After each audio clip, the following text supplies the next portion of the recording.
Hi, and welcome to the File Manager app tutorial.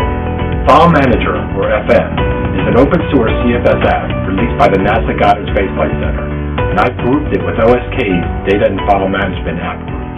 I'm going to issue FM send directory to a telemetry packet command.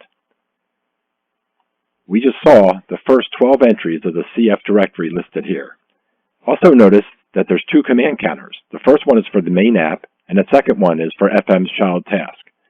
In this video, I'll explain what's going on in this particular instance, all of FM's other features, and some other operational and design concepts.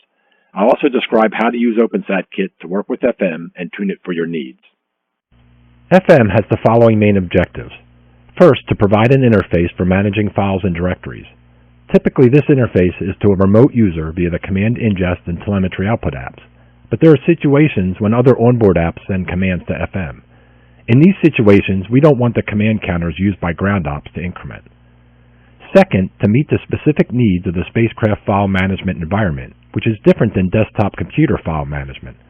Some characteristics of this environment include a command and telemetry space link that limits real-time file system interaction, a typically fairly static operational directory structure that only requires basic directory management services, and the need for deterministic and efficient file system performance, so we should be able to tune file management commands that are CPU intensive. A third FM objective is to operate within the cFS environment. All FM commands use the OSAL to access the file system, and it's important to understand that a file's open status is the OSAL's knowledge, and other file attributes such as size and last modified time are what's reported by the underlying operating system. For example, if a file is opened via a shell command, FM will not report it as open.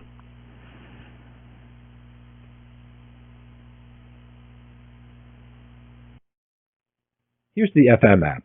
It interfaces with the OSAL to access a platform's file system, and it has one table called the free space table. This is a little bit of a misnomer because the table defines which file system volumes are present and enabled in the system, and this information is used by the free space command to send how much free space is currently available for each file system volume. Here are FM's commands. We can create and delete directories, and we can perform several common file manipulation functions.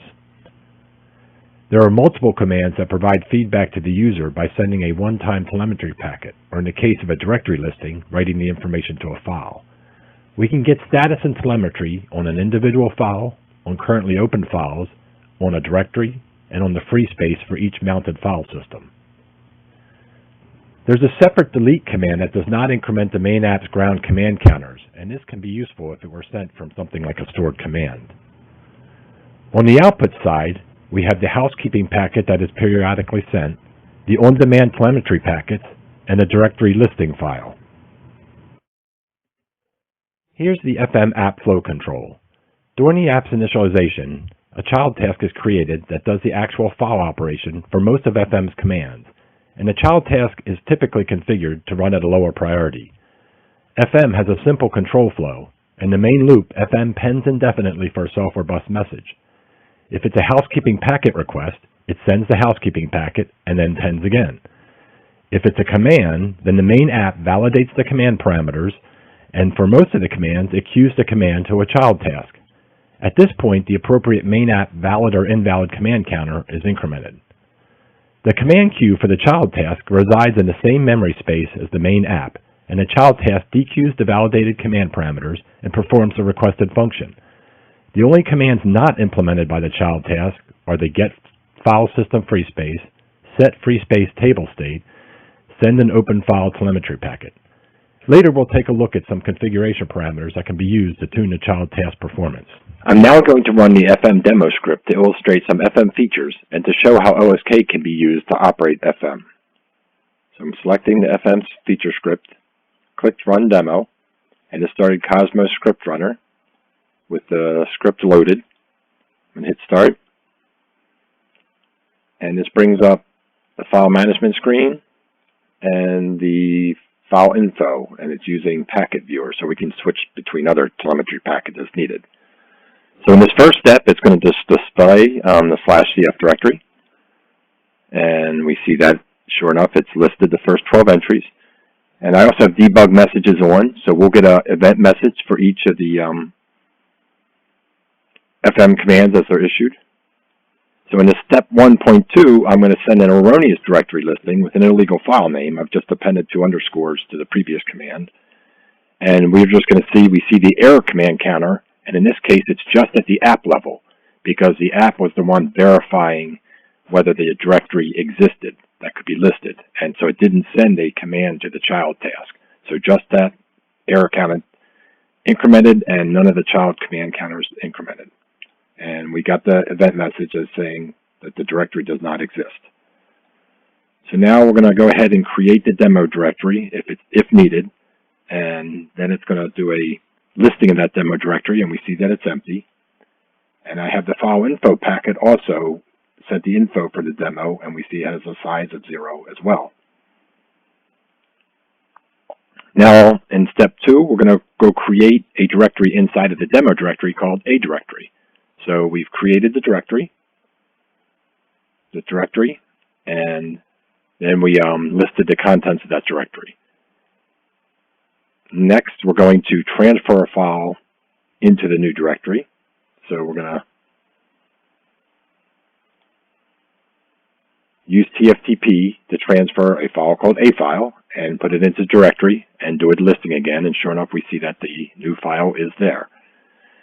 Now in step 4, we're going to send the directory listing for the CF directory to a file, and then also use Table Manager to display it.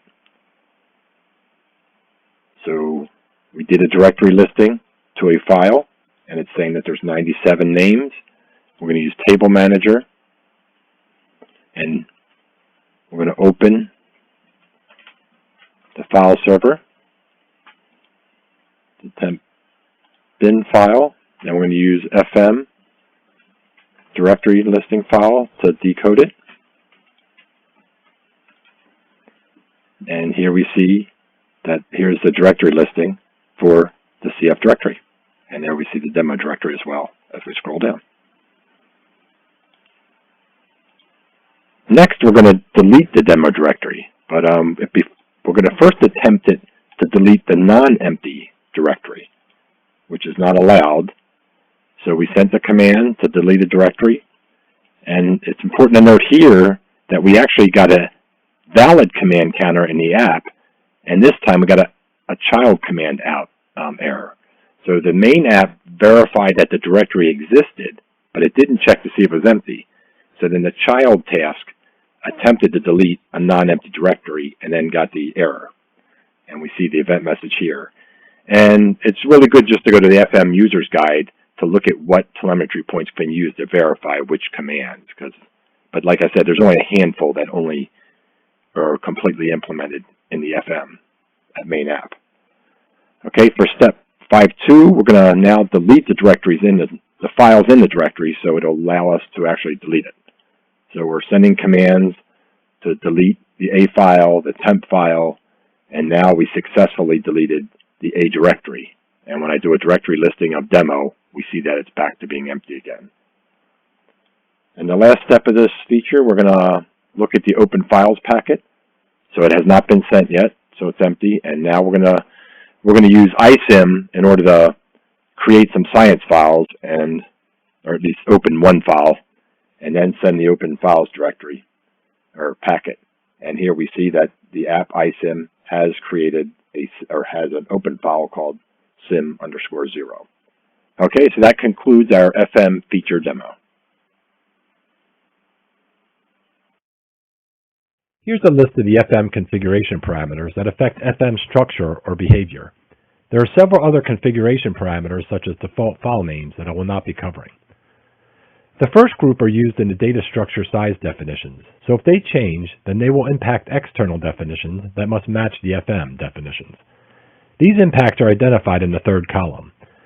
For example, the directory list file entries and the table entry counts impact the size of binary files, so the binary file definitions used by the Cosmos Table Manager must also change if these definitions are changed. FM uses the OSAL's max path length and the max open file definitions, so the dependency relationship is really the other way around. If the OSAL definitions change, then FM dependencies will need to change as well. The second table lists child task performance-related configurations. You can change the child task priority, the child task queue depth for the max number of commands that can be queued. The next three parameters affect commands that involve reading and writing file data. You can configure the read-write block size, the number of consecutive read-writes performed between the task sleeps, and the duration of each sleep. The next two parameters affect retrieving a file status, which can also be time-consuming. You can configure the number of status inquiries between task sleeps and the duration of each sleep. In the next demo, we will change the file status configuration parameters, rebuild FM, and see how they impact the performance. In this demo, I'm going to use FM's command write directory to a file to illustrate how we can change configuration parameters that affect the performance of the child task. This command has a flag that says whether to include the size and time in the directory listing. And in the configurations, we have those two configurations I showed before about stat sleep and stat sleep file count. And these affect, how many iterations we do of calling OS stat before we go to sleep. So the defaults are 0, so when I send the command, we should see an immediate file listing. So send. And we do see that it wrote the directory listing immediately. So now I'm going to change the configuration parameters. Let's make this 1,000 milliseconds, which is a second. And if we wait a second after every 15, and we see that there's 97 files, we should be on the order of 4 to 5 seconds. So let's save those changes. And now we're going to rebuild the cFS. Okay, the cFS build is complete. So we're going to minimize that, and now we're going to restart the cFS with the new FM.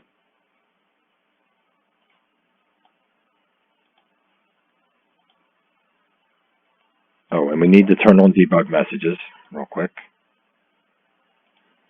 So we see the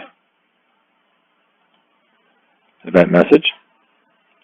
All right, so now I'm about to send. We still got the flag set to 1. Ready, set, go.